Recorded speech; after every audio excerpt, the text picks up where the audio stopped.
Can you teach us how to do that balance thing again? The one where you don't even look like you're touching the ground? It's about control, Blue said, standing up and sweeping his arms wide. Try it. Focus on your center of gravity, not your feet. For the next hour, the driveway became a laboratory of kinetic motion. They spent the time practicing core stability and balance, with Blue correcting their form with gentle nudges of his fingertips. The laughter was rhythmic, punctuated by the sharp, happy shouts of the children as they wobbled and finally found their footing. Inside, Tanya caught sight of them through the glass again. She stepped out onto the porch, her arms crossed, watching the way Blue interacted with the children. There was a protective, almost reverent quality to his attention that made her heart ache with a mixture of hope and caution. She knew, better than anyone, that his presence was a transient flicker in her life, a temporary infusion of light before he moved on to the next house on his list. When the sun finally dipped below the horizon, the kids were exhausted, their limbs heavy with the satisfaction of physical effort. Tanya met them at the door, ushering them inside. She looked at Blue, her eyes lingering on his face for a second longer than was strictly necessary. "Time for bed," Tanya told the kids, her voice soft but firm. "Aiden, Evelyn, head upstairs. Uncle Blue and I have some very complicated logistical adjustments to make regarding the ventilation system intake ducts. It's an architectural nightmare, really."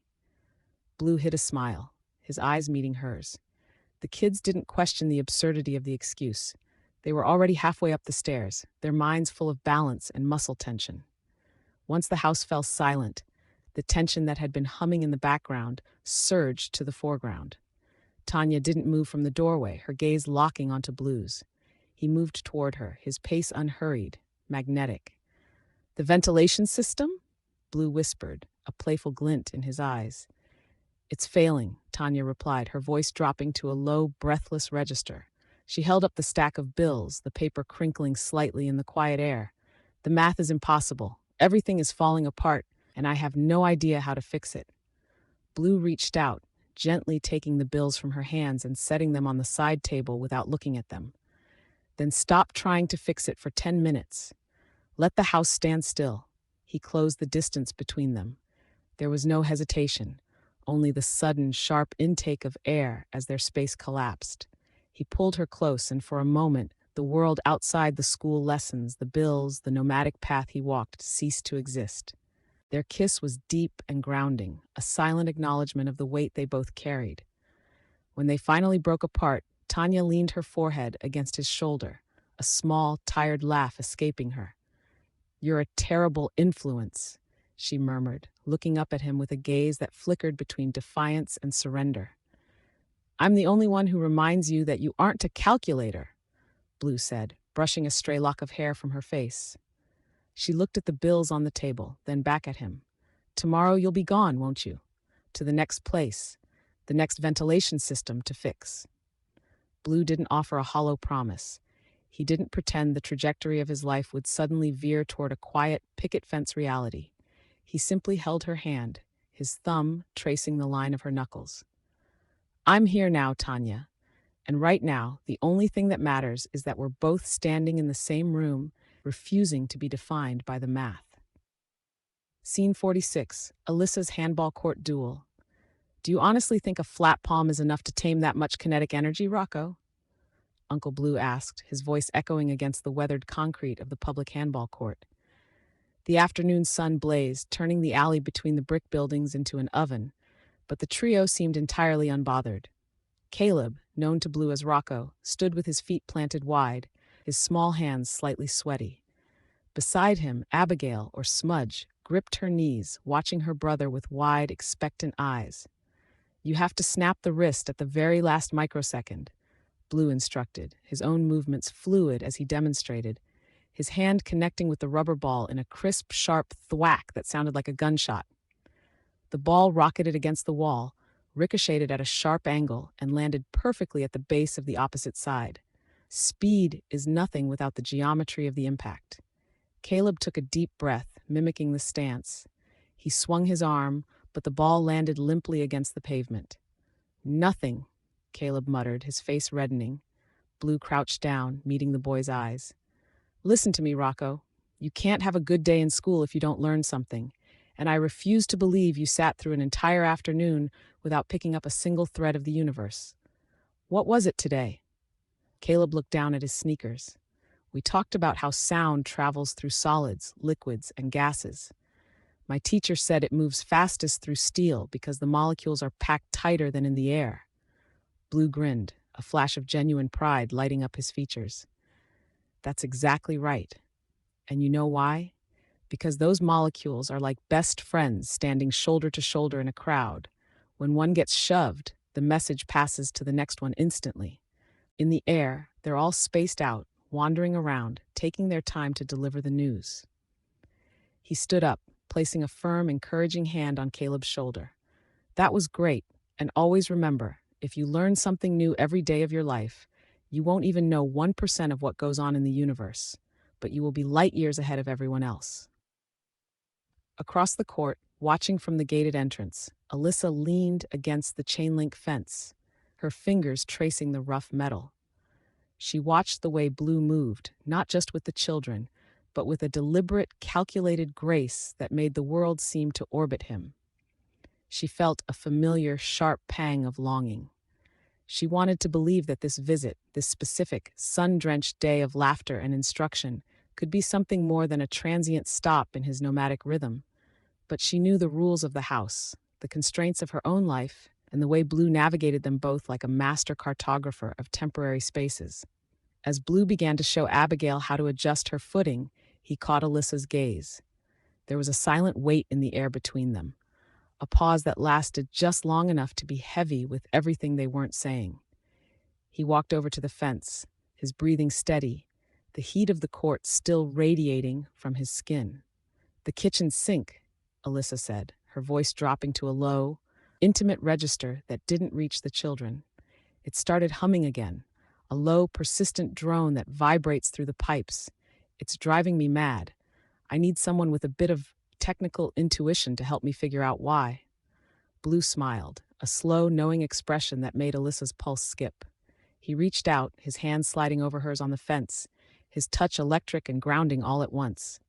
"Humming pipes? That sounds like a pressure imbalance or perhaps a loose washer resonating at a specific frequency. It's a delicate fix, requires focus. Maybe we should take a look at it once the team is finished with their practice." "I think that's a wonderful idea," Alyssa replied, her eyes searching his. "I've been waiting for a reason to stop the noise." Back on the court, Smudge and Rocco were already arguing over whose turn it was to retrieve the ball. They were entirely caught up in the physical challenge, their laughter rising above the hum of the city.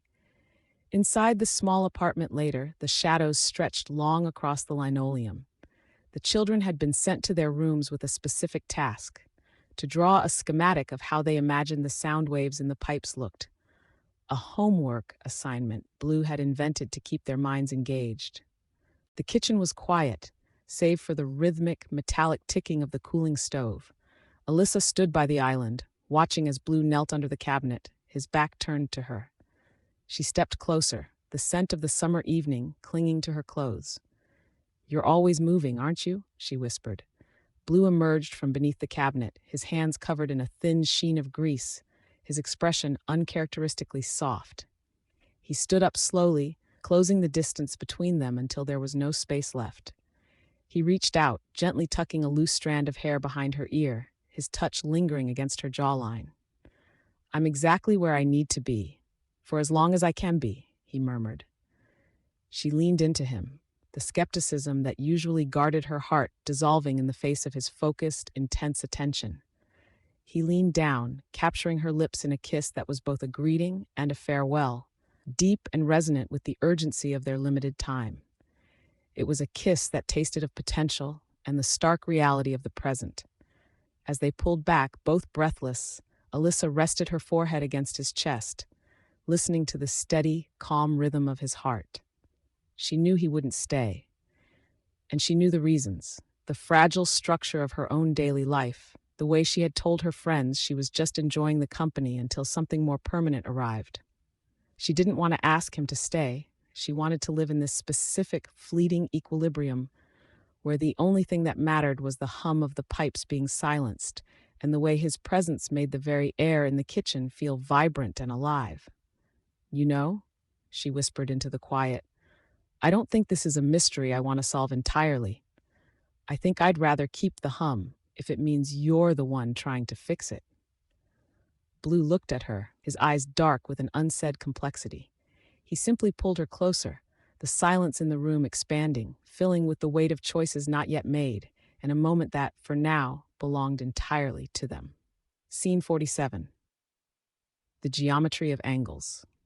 The late afternoon sun sliced through the living room blinds of Alyssa's home, casting long, dusty parallelograms across the hardwood floor. Uncle Blue stood in the center of the room, his pulse a steady, rhythmic beat against the quietude of the house. He caught his reflection in the hallway mirror, a man who lived in the spaces between the lines, a ghost in the machinery of 12 different lives. He wasn't just a guest. He was the kinetic energy required to keep these households spinning. He felt the weight of his encrypted ledger in his back pocket, a digital promise of a future he wasn't yet allowed to build. But for now, the only mission was the immediate, the tangible, the joy of the bounce. "Ready to test the physics of the rebound?" Uncle Blue asked, his voice low and vibrating with excitement. Rocco, wide-eyed and holding a foam rubber ball like it was a sacred relic, nodded vigorously. Beside him, Smudge mimicked the stance, her small hands balled into determined fists. Alyssa watched from the doorway, leaning against the frame with a grace that made the air feel suddenly thin. She held a basket of freshly folded laundry, but her eyes weren't on the towels. They were locked on Blue, tracing the way his shoulders shifted as he dropped into a crouch. She felt that familiar, dangerous pull, the realization that he would be gone by sunrise, leaving only the scent of cedar and the echo of laughter behind. She pushed the thought away. "Not today," she told herself. "Today is for the bounce." "Okay, Rocco," Blue said, pointing to the hallway wall where the paint had been scuffed by years of indoor play. "If you throw that ball straight at the wall, it comes back straight. Boring. But what happens if you hit it at an angle?" Rocco took a breath, his young mind ticking over the variables. "If I hit it at an angle, the angle of incidence equals the angle of reflection. Like in the textbook," Rocco said, "the ball should ricochet away from the wall at the exact opposite degree." "Exactly," Blue beamed. "Now, Smudge, show me where you think the ball is going to end up."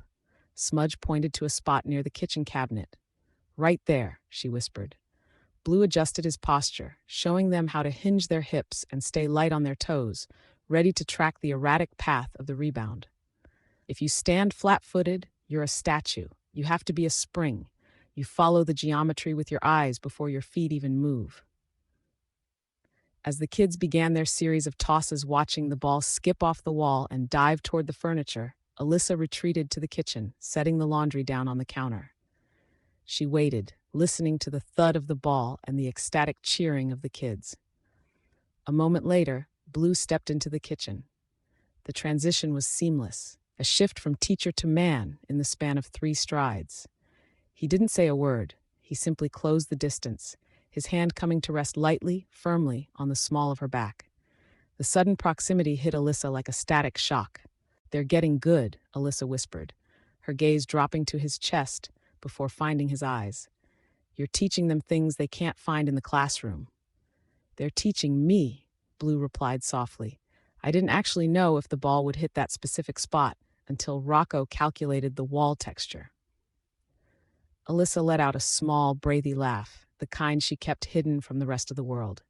She reached up, her fingers tracing the line of his jaw, and pulled him down until there was no space left between them. The kiss was sudden, intense, and tasted of shared secrets. It was a grounding force, a way of anchoring themselves to the present moment before the inevitable departure arrived. She pulled back just enough to see his eyes, her heart hammering a frantic rhythm. "I keep thinking about when you'll stop coming back," she murmured, the vulnerability slipping through her usual skeptical armor. Blue held her gaze, his expression softening with that familiar, tempered kindness. "Alyssa, you remember what we talked about. This is what you told me you wanted, the freedom to be you, without the weight of expectations. You told me your trust was something you were guarding, and I'm just the guy passing through to make sure the lights stay on. She nodded slowly, the truth of his words a bitter, necessary pill. I know, it's just sometimes the geometry gets complicated. Everything is complicated, Blue whispered, pressing one final, lingering kiss to her forehead. That's the beauty of it. Returning to the living room, Blue watched as Rocco nailed a particularly difficult bounce, tracking the ball with his eyes and catching it with a triumphant shout. That was great. And always remember, if you learn something new every day of your life, you won't even know 1% of what goes on in the universe, but you will be light years ahead of everyone else, Blue said, his voice echoing with genuine pride. The kids beamed, unaware of the shift in the atmosphere. The late afternoon light began to fade, turning the room into a silhouette of long shadows and quiet anticipation. All right, you two, Alyssa called out, her voice regaining its composure as she entered the room. Enough with the ball. I need you both to head to the den and organize those old picture boxes. It's a bit of a disaster in there, and I'm sure you'd be better at it than me. But Mom, Rocco groaned, though he was already moving toward the den. Go, she said, her smile faint but firm. Uncle Blue and I have some grown-up things to discuss. Specifically, the mysterious rattling in the basement water heater that has been keeping me up for 2 nights. As the children scampered off, their laughter trailing behind them, the house fell into a sudden, expectant silence. Blue looked at the door they had disappeared through, then turned back to Alyssa, his mind already calculating the next day, the next movement, and the next lesson. He knew that tomorrow the sun would rise, and he would have to be somewhere else, but for now, the silence was enough to hold everything they were. He wondered if, in the grand scheme of his ledger, these moments were the variables or the constants. Scene 48, Megan's backyard tug-of-war. The late afternoon sun hit the backyard of Megan's home with a golden, syrupy quality, turning the overgrown lawn into a patch of gilded velvet.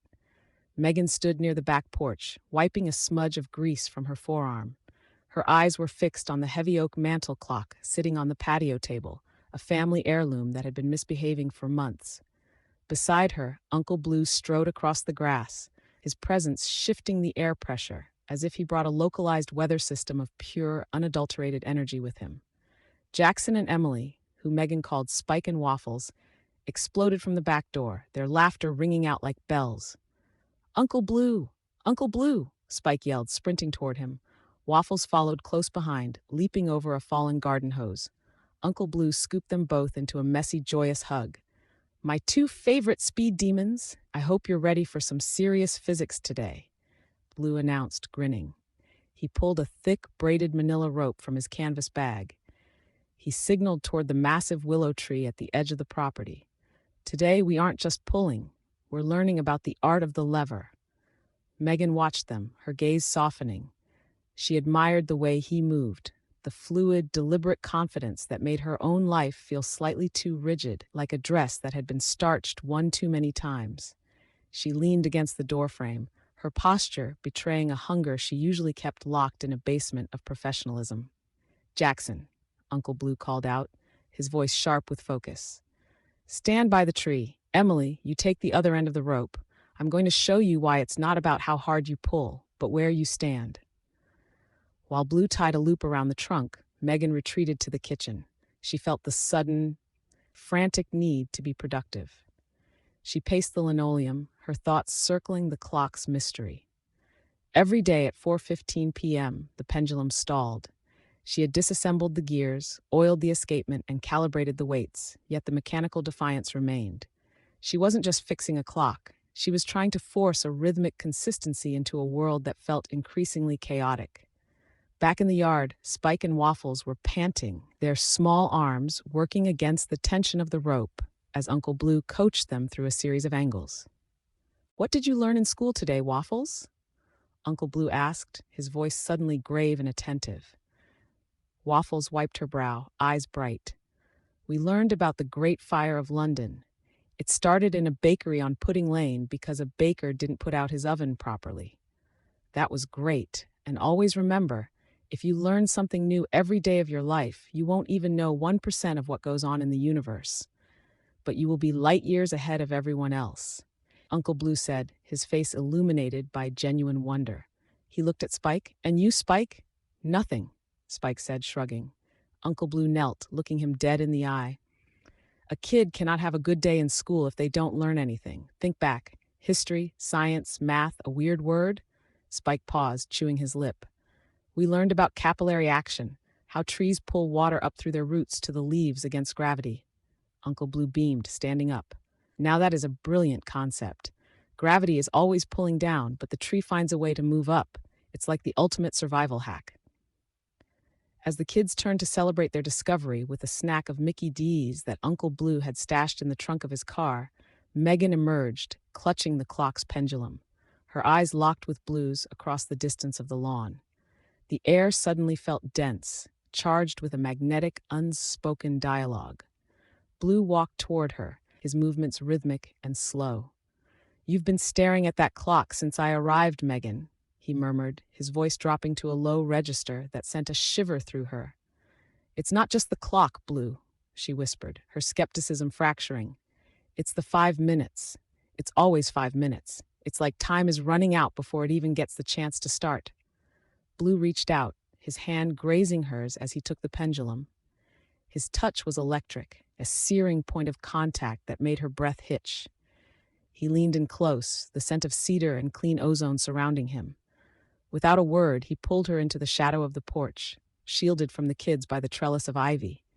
He pressed a long, lingering kiss to her temple, then her cheek, finally finding her lips in a kiss that tasted of deep, shared hunger. It wasn't frantic. It was a slow, deliberate claiming of space. Megan rested her forehead against his, her heart hammering against her ribs. "I'm terrified that if I fix it, I'll have to face what comes next," she confessed, her voice barely audible. Blue pulled back, his dark eyes intense. "You told your friends you were just kicking it with me until you found someone stable. You told me you were done with relationships because your last one left you in a vacuum of predictability." Megan nodded slowly, her fingers tracing the line of his jaw. "I did say that. And here you are," he murmured, his thumb brushing over her lower lip. "This is what you wanted, isn't it? This exact, fleeting, beautiful disruption." "Yes," she breathed, pulling him closer for another brief, stolen moment of intimacy. She broke away just as the kids shouted from the lawn. "Megan, the clock," he reminded her gently, holding up the mechanism.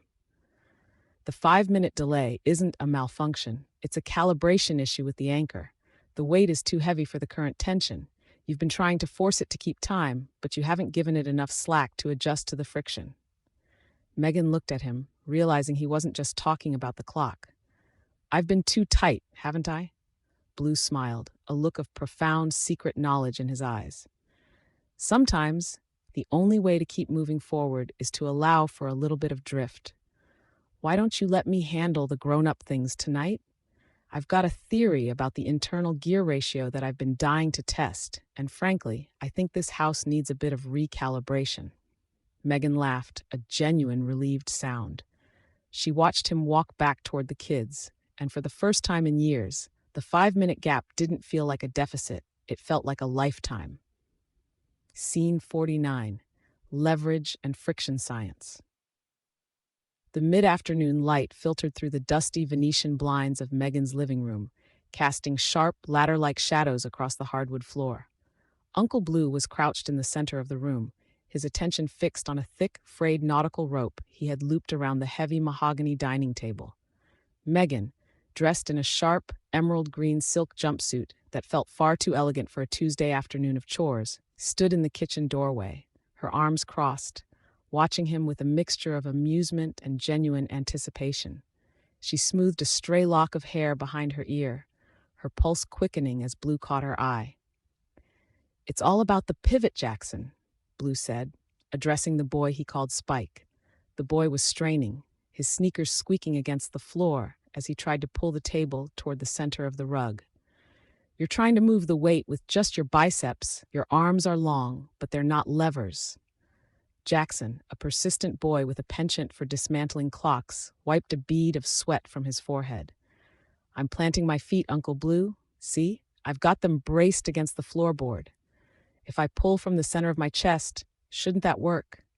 You're close, Blue said, rising to his feet and offering a hand to his niece, Emily Waffles, who was busy trying to knot the rope further down. Spike, stop for a second. Think about the floor. That resistance you feel when you slip, that's friction. If you use the bottom of your feet to gain purchase, you aren't just moving the table, you're moving yourself against the earth.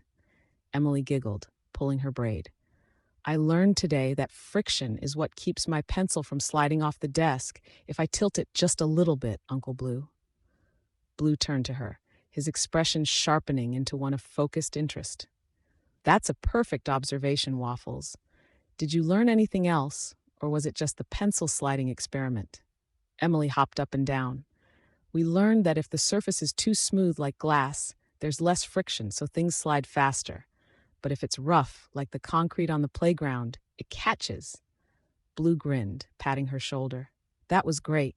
And always remember, if you learn something new every day of your life, you won't even know 1% of what goes on in the universe, but you will be light years ahead of everyone else. In the kitchen, Megan stood still, her gaze lingering on the way Blue moved.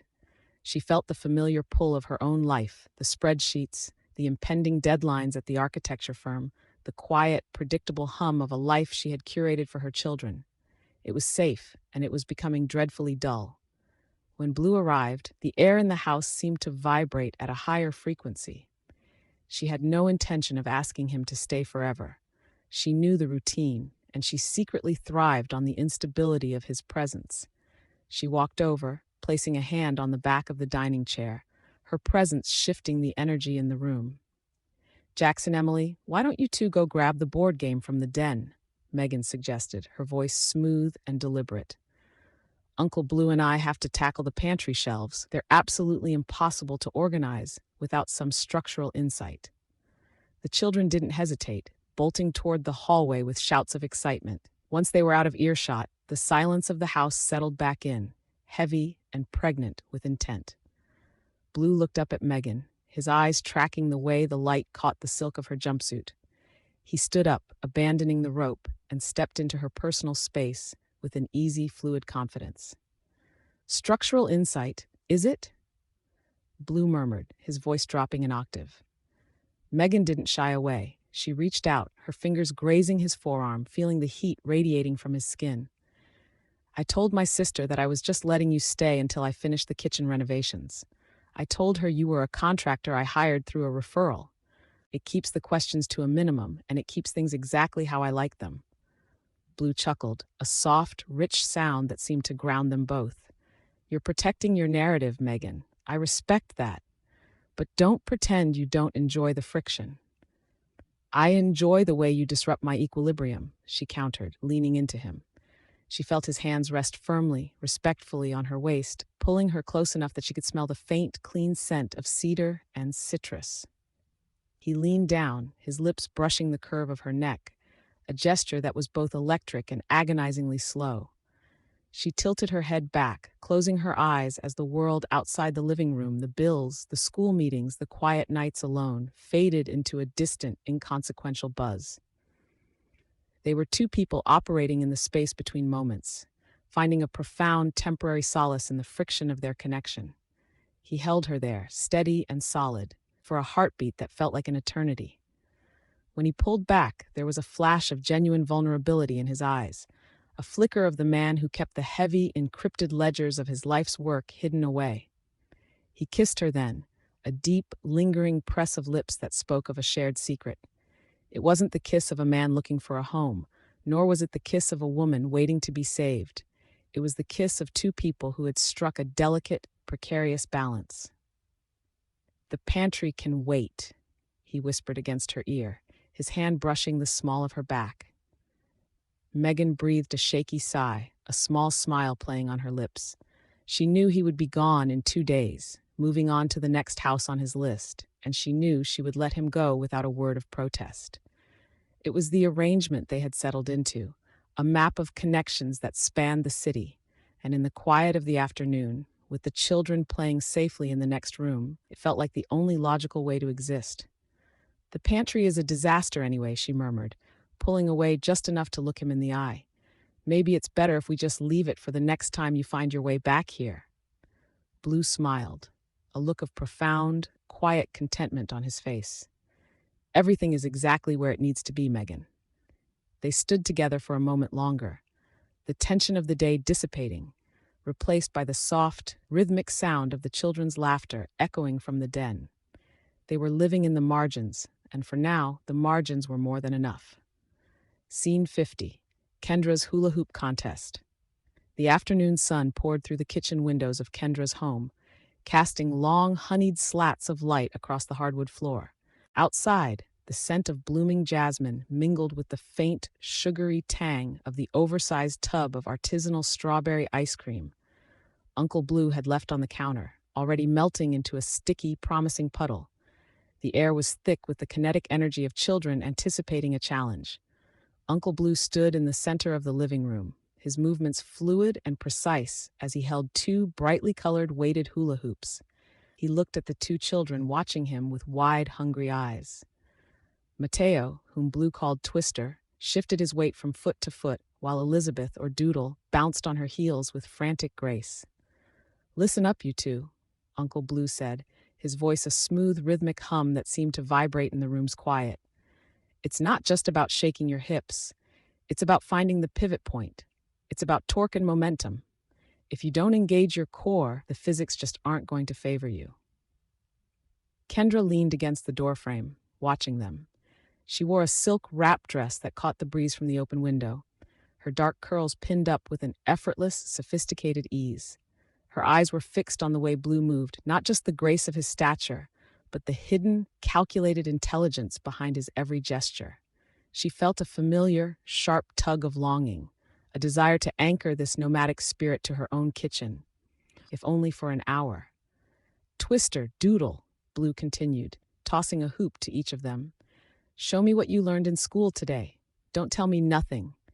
A kid doesn't have a good day if they don't walk away with a piece of the world they didn't have yesterday." Mateo frowned, concentrating on the hoop in his hand. "We talked about the Great Barrier Reef," he said slowly. "My teacher said it's so big you can see it from space. But it's not just one thing. It's a living structure made of millions of tiny organisms working together to build a wall that protects the coast." Uncle Blue's face softened, the playful smirk fading into genuine admiration. "That is profound, Twister. It's the ultimate lesson in collaboration. If those tiny things don't do their part, the whole system fails." He turned to Elizabeth. "And you, Doodle?" "We learned about the speed of light," Elizabeth piped up, her eyes bright. "It's 186,000 miles per second. If you could travel that fast, you'd circle the Earth 7 times in a single heartbeat." Uncle Blue whistled, dropping to one knee to meet their eyes. "That was great, and always remember, if you learn something new every day of your life, you won't even know 1% of what goes on in the universe, but you will be light years ahead of everyone else." He stood up, clapping his hands together. "Now, let's see if we can apply that velocity. Knees bent, feet apart. You aren't shaking, you're driving the hoop with your center of gravity. Keep the circle alive. Go." As the children began to hula hoop, their awkward initial movements quickly smoothed out under Blue's watchful, coaching eye. Mateo struggled, but Blue reached out, gently tapping his side to adjust his posture. "There, that's the rhythm. Find the pulse, Twister." While the kids were occupied with the spinning plastic, Kendra walked over, her presence suddenly filling the space behind Blue. She stood close enough that he could smell the faint, citrus floral scent of her perfume. She reached out, placing a hand on his shoulder, her touch firm and lingering. "You're always teaching them something," Kendra whispered, her voice dropping to a low, intimate register that wasn't meant for the children. "You make the world seem so simple for them. But what about the things that don't have a textbook answer?" Blue turned, his gaze locking with hers. The air between them felt pressurized, heavy with the weight of things unsaid. "I'm just a man passing through, Kendra. You know that. I provide the momentum. The destination is yours to decide." Kendra sighed, a flicker of vulnerability crossing her features, a rare, unguarded moment where the usual skepticism vanished. "I know. And I know you have other places to be, other people to teach. It just gets quiet in here when you're gone." "Then let's make some noise while I'm here," Blue said, his voice softening. He leaned in, his lips brushing the shell of her ear. I'm all yours for the next few hours. Kendra pulled back, smiling with a sudden, mischievous glint in her eyes. Fine, then stop acting like a guest. I've been struggling with my pantry for weeks. It's a disaster of epic proportions. We need to figure out the right way to organize those shelves, or I'm going to lose my mind. A pantry reorganization? Blue chuckled, casting a glance at the kids, who were still fiercely competing. That sounds like a tactical operation. Exactly, Kendra replied, grabbing his hand and pulling him toward the kitchen. The kids are busy with their contest, and I have a very specific vision for those shelves. It's going to require someone with a high degree of precision. She led him toward the kitchen, but stopped halfway, pinning him against the wall of the hallway. The playfulness shifted into a sudden searing intensity. She leaned forward, pressing a quick, passionate kiss to his lips, a brief, electric contact that left them both breathless. We have a lot to talk about, Blue, she murmured against his skin. Grown-up things, real things. Blue smiled, his eyes searching hers, recognizing the quiet desperation for a connection that didn't have a schedule attached to it. He pulled her in, stealing one more lingering kiss before stepping back, his expression composed and calm once more. The pantry awaits, then, he said, his voice steady, even as his heart hammered a rhythm he hadn't planned for. Let's see if we can bring some order to this chaos. Kendra watched him walk toward the kitchen, her hand lingering on the wall where he had been standing. She didn't want to think about the day he would leave. For now, there was just the pantry, the sun-drenched floor, and the faint, lingering warmth of him against her, a reminder that even the most nomadic souls leave a mark behind. She walked into the kitchen, ready to start the work of organizing a life she couldn't yet imagine living without him. Scene 51. The science of centrifugal pull. The rhythmic thwack, thwack, thwack of a plastic hoop hitting the hardwood floor served as the metronome for the afternoon. Uncle Blue watched from the doorway, his shoulders loose, his mind already cataloging the kinetic energy unfolding in the living room. He felt that familiar, itching ambition not just to entertain, but to calibrate these children's understanding of the world. It was a compulsion, the way he kept his encrypted ledger hidden in his jacket, a roadmap of a future he was building one lesson at a time. Kendra stood by the kitchen island, her apron dusted with flour from a half-finished batch of cookies. Her eyes tracked Blue's movement, a flicker of something raw and untamed crossing her face. She loved the way he occupied her space, the way he made her living room feel like a vibrant, expanding universe rather than a domestic cage. Mateo, keep your core tight, kid. Don't let the rhythm dictate to you. You dictate to the hoop, Blue called out, stepping into the fray. He didn't just walk, he glided, his presence pulling the oxygen toward him. Mateo, whom Blue called Twister, huffed, his cheeks flushed with exertion. He spun the hoop around his waist, his eyes wide with focus. I've got it, Uncle Blue. It's like it's glued to me, but not really. It's staying up because I'm pushing it outward, right? Exactly, Blue said, crouching down to be at eye level with the boy. What did you learn in school today, Twister? Don't tell me it was just recess. Mateo laughed, breathless. No, we did physics. We learned about centrifugal pull. It's the force that pushes an object away from the center of its rotation. If I stop moving my hips, the hoop loses its path and falls because the pull stops. The energy has to be constant. Blue's smile was genuine, reaching his eyes. That was great. And always remember, if you learn something new every day of your life, you won't even know 1% of what goes on in the universe, but you will be light years ahead of everyone else. In the corner, Elizabeth Doodle was trying to mimic her brother, her own hoop clattering to the floor repeatedly. She looked over at Kendra, seeking approval. Kendra moved away from the counter, kneeling to help her daughter adjust her stance. Her movements were precise, deliberate. She felt the heavy gaze of Blue on her, a weight that made her pulse quicken. She was tired of the small talk, the dance around their proximity. There was a jealousy buried deep in her, not of other women, but of the life he led, the freedom that made her feel like a temporary anchor in his vast ocean. Mateo, Blue commanded, pulling a second hoop from behind his back. Now, for the advanced physics. We're going to layer the motion. 2 hoops, different axes of rotation. Keep them both steady while you transition your weight. The children gasped. It was a spectacle of coordination. For the next hour, the living room became a laboratory of motion. Blue showed them how to twist their bodies to accommodate the varying speeds of the two hoops, the plastic clacking against their frames. It was loud, chaotic, and perfectly, wonderfully scientific. Kendra watched them, her heart warring with her logic. She wanted him to stay, to fold into the fabric of their lives, yet she knew the reality. She saw the way he shifted his focus, always ready to move, always calculating the next variable. As the sun dipped low, casting long amber shadows across the carpet, the energy shifted. "All right, enough science for the day," Kendra said, her voice firm yet underscored by a tremor of anticipation. "Mateo, Elizabeth, off to the kitchen. Help me finish these cookies. I need to figure out why the oven thermostat is reading degrees in Celsius instead of Fahrenheit. It's a complete mystery." The children groaned, but they obeyed, disappearing into the kitchen with a flurry of excited chatter. Blue watched them go, then turned to Kendra. The house went silent, save for the hum of the refrigerator. The air between them was thick, vibrating with the remnants of their earlier friction. Kendra stood by the window, her jaw set, a flicker of hesitation in her eyes before she crossed the room toward him. "You're leaving in the morning, aren't you?" she asked, her voice quiet. She didn't look at him, staring instead at the buttons on his shirt. Blue didn't answer with a platitude.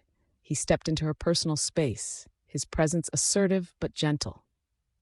He reached out, his thumb grazing her chin, forcing her to meet his gaze. "You knew the terms, Kendra. We're here now, in this moment. That's all that exists." Kendra felt a spark of anger, the sharp, defensive kind, because she wanted more, but it melted as he leaned in. She grabbed the lapels of his jacket, pulling him down until the space between them vanished. The kiss was long, a slow, deliberate reclamation of the time they had lost during the day. It was honest and clean, a collision of two people who understood the transient nature of their connection, yet refused to let it be hollow. She pulled back just an inch, her breath catching. "You're a difficult man, Blue." He kissed her forehead, his touch lingering. "And you're the only person who knows how to keep me from drifting too far." He looked toward the kitchen, where the sound of the children's laughter spilled out, unaware of the quiet gravity in the living room. He knew he had to keep moving, to keep the ledger balanced. But for tonight, the velocity of his life had slowed to a standstill. He held her, listening to the house breathe around them, knowing that while the cycle would continue, he had carved out a space here that defied the vacuum. He wondered briefly if the weight of his secret project would ever allow him to stop moving, or if he was simply chasing a horizon that would always remain just one step out of reach. Scene 52, Rachel's evening boxing drills. The air in the garage smelled of motor oil and the faint, sweet scent of cedarwood from the stacks of books lining the walls. Uncle Blue stood in the center of the concrete floor, his movements rhythmic, almost feline. He adjusted the height of a hanging heavy bag, the leather groaning under his touch. Leo and Mia Turbo and Sparkplug, as he insisted on calling them, danced around him with the uncontainable energy of a summer storm. "Keep your chin tucked, Turbo," Uncle Blue said, his voice a steady hum against the rhythmic thud of his gloves hitting the bag. "Boxing isn't about being the loudest in the ring. It's about being the most aware. You see the opening, you take the opening, but you never sacrifice your balance to do it." Leo tightened his small gloved fist, his brow furrowed in intense concentration. "Like when the tectonic plates shift?" he asked, breathless. "My teacher said the earth is always moving, just slowly." Uncle Blue stopped, his expression shifting into that rare, focused stillness he reserved only for their lessons. "Exactly. The earth is constantly in motion beneath us, a massive kinetic energy that we can't see but that dictates everything. Today in school, did you learn anything that ties to that?" Leo paused, blinking up at him. "We learned about the Library of Alexandria, how it held all that knowledge, but it was fragile. Fire, decay, time, it all wanted to erase what they knew." Uncle Blue nodded slowly, his eyes bright. "That was great, and always remember, if you learn something new every day of your life, you won't even know 1% of what goes on in the universe, but you will be light years ahead of everyone else." Rachel stood in the doorway between the house and the garage, holding a mug of tea that she hadn't sipped in 10 minutes. She watched the way Blue moved, not just the athleticism, but the deliberate way he centered the children. Her pulse quickened. She loved the way he brought the world into her home, making it feel less like a series of chores and more like a stage for discovery. She smoothed the fabric of her dress, her fingers tracing the hem with a sudden, restless tension. "Mia," Rachel called out, her voice soft but firm, using her daughter's legal name. "Come here for a second, sweetheart. Let's go get the snacks set up for later." Mia looked at Uncle Blue, then at her mother, and skipped over to her. "Can we have the pizza you promised?" "Yes, we'll have the pizza," Rachel said, casting a long, lingering look toward Blue before steering her children into the house. Alone in the dim, golden light of the garage, the atmosphere shifted. Blue let the bag swing, the silence suddenly heavy with the hum of the neighborhood. He turned, and Rachel was already back, standing just a few feet away, her posture betraying a deep, quiet yearning. "The kids are occupied with their cartoons," she said, her voice dropping to a low register. "But I have a problem, Blue, a monumental one." Blue walked toward her, his movements loose and easy. "And what's that, Rachel?" "My library." She gestured toward the chaotic, beautiful stacks of vintage books piled against the garage wall. "I have thousands of volumes, and I'm losing the battle against the alphabet. I need someone with a strategic mind to help me organize them before I lose my sanity. It's an architectural nightmare." Blue chuckled, a low sound that vibrated in the small space. He closed the distance between them, his presence commanding the room.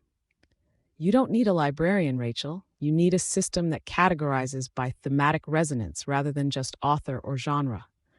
We'll sort them by the mood they evoke." He stepped closer, his hand coming up to gently tuck a stray lock of hair behind her ear.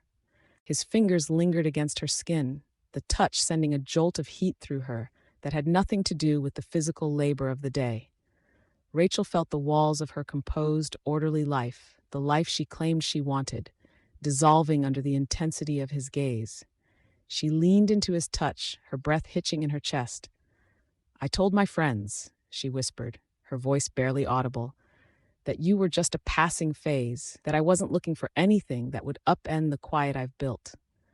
Blue's expression softened, though his eyes remained sharp, piercing. He leaned in, his face inches from hers. "And we both know why you say that, Rachel. You told me yourself. The last time, the weight of expectations is a heavy coat to wear. You weren't ready for the noise of a real commitment, and you still aren't. We have this right now, and that's the deal." The reality of his words stung, but the physical reality of him, the heat radiating from his chest, the scent of cedar and resolve, overwhelmed her skepticism. She didn't want the lecture on stability. She wanted the fire he brought into the room. He pulled her closer, his arms wrapping firmly around her waist. The kiss was sudden, intense, and deeply felt, an emotional crescendo that silenced the hum of the neighborhood. It was the taste of forbidden spontaneity, a brief escape from the vacuum of her predictability. For a moment, the world outside the garage simply ceased to exist, replaced by the friction of two people who understood that their time together was a flickering light in a vast, dark expanse. When they finally pulled apart, both breathless, Rachel leaned her forehead against his shoulder, her hands gripping the back of his shirt. "The children will be back in 10 minutes, she murmured, her voice thick with emotion. "Then we have exactly 9 minutes to discuss the cataloging system," Blue replied, a playful yet deeply affectionate glint in his eyes. "And then I suppose I'll have to find a way to make sure those shelves are the most impressive collection in the city." Rachel looked up at him, a tired, beautiful smile touching her lips. "You always do, don't you? You make everything feel like a performance, even the mundane." "Life is a performance, Rachel," he said softly, backing away just enough to maintain his composure as the sound of footsteps echoed from inside the house. "You just have to decide whether you're the audience or the star." Scene 53. Force distribution. In gloves. The air inside Rachel's living room hung heavy, charged with the static of a humid afternoon where the sky bruised purple over the horizon. Uncle Blue stood in the center of the rug, a pair of oversized, well-worn boxing gloves slung over his shoulder like a prize fighter.